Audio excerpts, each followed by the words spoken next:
মুসলমান ভাইরা আমার, মুসা পয়গম্বর ডাক দিয়া বলে, মালিক,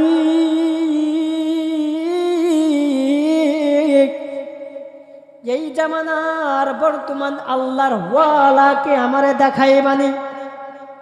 আল্লাহ তাআলা ডেকে বলে, ও মুসা, সকালে গিয়ে যেখানে দাঁড়াইছিলা আবারে ওইখানে গিয়ে দাঁড়াও। মুসা পয়গম্বর আবার ওইখানে গিয়ে দাঁড়াইলেন। মুসলমান ভাইরা আমার, ওইখানে দাঁড়াইলেন, দেখলেন সকালে যেই ব্যক্তি তার শিশু বাচ্চাকে নিয়ে পাহাড়ের দিকে উঠতেছিলেন, ও মুসলমান, ওই ব্যক্তি আবার বিকালে আবার পাহাড় থেকে নামতেছে।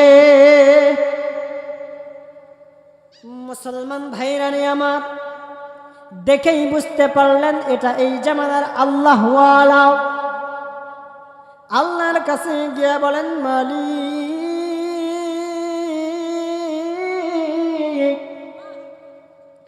সকালে যেই ব্যক্তি ছিল নাফরমান, যেই ব্যক্তি ছিল গুনাহগার, ওই ব্যক্তি কেমন করে আল্লাহর ওলি হয়ে গেল? মুসলমান ভাইরা আমার, আল্লাহ তাআলাকে মুসা নবী বলেন, মালিক, আমি জানতে চাই সকালে যেই ব্যক্তি ছিল নাফরমান, ওই ব্যক্তি কেমন করে বিকালে আল্লাহর ওয়ালা হয়ে গেল?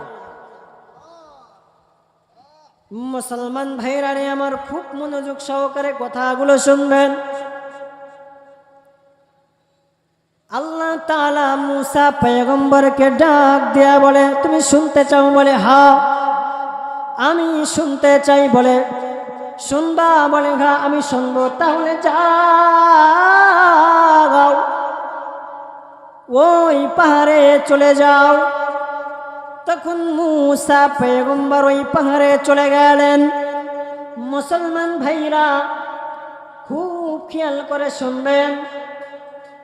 ওই পাহাড়ে গিয়ে দেখলেন ওই ব্যক্তি কি করলেন? কান্না শুরু করে দিয়েছেন। ও দয়ার মালিক, ও দয়ার মালিক, আমি জীবন বড় গুনাহ করলাম, নাফরমানি করলাম।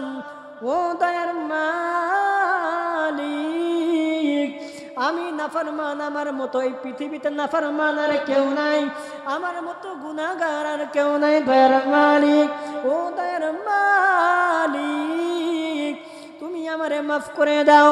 হাউ মাউ করে কান্না শুরু করে দেয়। তার শিশু বাচ্চা আমিন আমিন বলে। মুসলমান ভাইরা আমার,